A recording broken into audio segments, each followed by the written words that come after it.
E para nos ajudar a refletir sobre o papel da mulher na nossa sociedade, a Primeira-Dama é convidada do Jornal da Noite. Muito boa noite, obrigado pela sua disponibilidade. Ouvimos agora mesmo uma peça que fala sobre o empoderamento das mulheres. Estamos a adotar as medidas certas e as políticas certas para empoderarmos as cabo-verdianas? Estamos a trabalhar nesse sentido.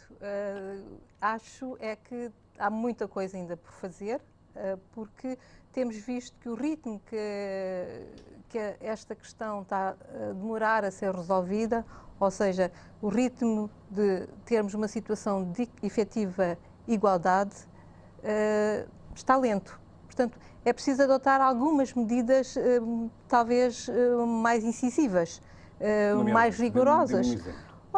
Nomeadamente a nível da participação política, por exemplo, que a rede das mulheres parlamentares está a mobilizar, da lei da paridade, é uma medida importante. Mas estão outras medidas a ser tomadas, designadamente o Sistema Nacional de Cuidados, que é fundamental, porque nós sabemos que as mulheres é que são as maiores cuidadoras neste país. No trabalho com o cuidado das crianças e dos mais velhos, recai essencialmente sobre as mulheres, que ocupam muito tempo, e quando se ocupa muito tempo nesses cuidados, que são cuidados que não são remunerados, a mulher deixa de ter tempo para, por exemplo, se dedicar à sua vida profissional ou mesmo para a sua capacitação. Portanto, este Sistema Nacional de Cuidados que o Governo está a elaborar, apresentou, a concretização é muito importante. Ao mesmo tempo, também uma outra medida que está anunciada e que eu acho que vai resolver muito, tem a ver com as creches. Haver creches em todo o lado, de maneira que as mulheres possam deixar as crianças nas creches. Isto também vai contribuir para libertar as mulheres. Ao mesmo tempo que se cuida das crianças, que se cuida da sua educação, também se está a cuidar para que as mulheres possam ter mais tempo para se dedicar a outras atividades, designadamente para se conseguir esta coisa tão importante para o desenvolvimento de qualquer ser humano, que é a conciliação do trabalho com a sua vida profissional. Portanto, há medidas que ainda têm de ser tomadas e temos que trabalhar nisso.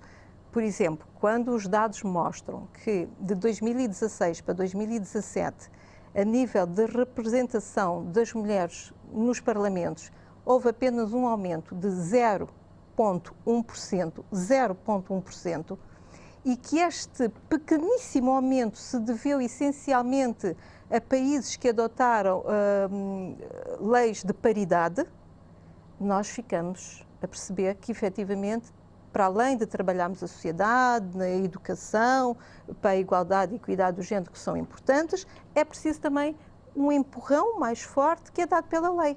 Porque a lei também tem este papel, a lei também serve para ajudar a mudar a sociedade, para ajudar a combater preconceitos, para alterar aquilo que está mal. Hoje, um dos sublinhados da mensagem que foi passada pelo Secretário-Geral das Nações Unidas, um dos sublinhados que ele destaca é justamente a luta contra a VBG.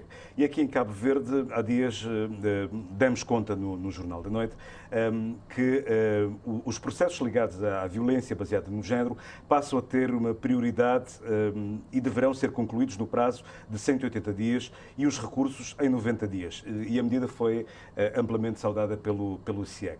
Mas na lei não existe este prazo legal para cumprir, como é dizer, para decidir sobre estes casos? A lei que foi aprovada em 2010 e publicada em janeiro de 2011, esta lei consistiu realmente num movimento importante, um momento importante na alteração desta situação do combate à violência baseada no género. Nós podemos dizer foi com esta aprovação desta lei por unanimidade por todos os parlamentares. Ainda hoje estivemos num encontro em que algumas deputadas que estiveram presentes nesse processo de aprovação da lei nos disseram como foi difícil conseguir este instrumento, que isto sim nós podemos considerar que é um instrumento capaz de mudar a situação. E este instrumento, esta lei, prevê, primeiro, que todos os processos são urgentes e define os seus prazos. Portanto, a própria lei já definia os prazos. Nós temos que... Qual é a novidade? Não há nenhuma, com devido respeito, não há nenhuma novidade. Há um chamar de atenção do Conselho Superior da Magistratura para a morosidade que estes processos estão a ter. E eu penso que o Conselho Superior de Magistratura deve ir mais além, perceber porque é que há esta morosidade. Não nos basta dizer, e quem está nesta lide diária dos tribunais sabe, que todo o nosso processo civil, penal, todo o processo judicial tem prazos rigorosos para serem cumpridos. Os advogados têm prazos para os seus atos, os magistrados também. Se fosse possível cumprirmos todos os prazos que estão na lei, o sistema funcionava muito bem. Infelizmente isso não tem acontecido, portanto nós temos que saber se estes processos que foram definidos como processos urgentes, definindo a lei os prazos de marcação dos julgamentos, de 90 dias, do prazo para o Ministério Público proferir as acusações, tudo isso está estabelecido na lei desde 2011, então por que é que não tem funcionado? O que é que está a impedir os magistrados de cumprirem estas leis? Nós sabemos que a nível desta questão da violência baseada no género, não é uma coisa que basta ter advogados e Ministério Público e Tribunal. Envolve muito mais. Nós temos que ter psicólogos, temos que ter uma investigação forense até com outros equipamentos. E o nosso sistema está preparado para isso. E talvez a falha desses atrasos esteja precisamente aí, porque quando não é possível recolher-se as provas como deve ser, ou quando falta um apoio de técnicos de outras áreas, dos serviços sociais, ou sociólogos, psicólogos, e isto muitas vezes pode impedir o andamento do processo, porque estes processos são processos muito delicados e se tem a perspectiva de punir o agressor, seja o ou a agressora, também se tem outras preocupações de ver como é que o infrator, o agente deste crime, como é que pode ser ressocializado, como é que ele deve tomar consciência da sua conduta e como é que nós podemos trabalhar para que esta pessoa, quando voltar para a sociedade, esteja ressocializada e não venha a cometer os mesmos crimes. Ao mesmo tempo, temos a questão da família, dos filhos.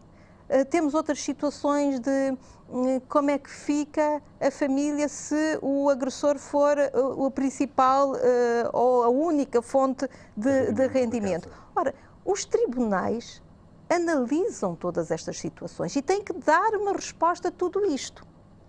E para se dar a resposta a todas estas situações, temos de ter meios. Portanto, é bom que o Conselho Superior de Magistratura faça este apelo aos magistrados para que se ande com os processos, com mais, que haja uma aceleração, mas é preciso compreendermos porque é que os prazos que estão na lei não têm sido cumpridos. Porque senão é mais um apelo, mais um comunicado e daqui a um ano nós estamos outra vez com a mesma situação. Hoje o Presidente da República lembrou que as mulheres cabo-verdianas não podem ser nem ignoradas, nem devem ser negligenciadas porque elas são a força motora do desenvolvimento do país. Qual era o conselho que dava ao seu marido para resolver estas questões? Nós falamos muito sobre estas questões e nestas conversas e nestas reflexões há um apelo que ele faz também no comunicado que apresenta hoje, que o Presidente da República apresenta, às mulheres, quer das zonas rurais, quer as mulheres urbanas, que tenhamos uma maior consciencialização do nosso poder, das nossas capacidades e da nossa força de intervenção. Porque é preciso que esta nossa força de intervenção das mulheres, nós que somos mais de 50%, tenhamos a capacidade de fazer pressão para que as coisas possam mudar.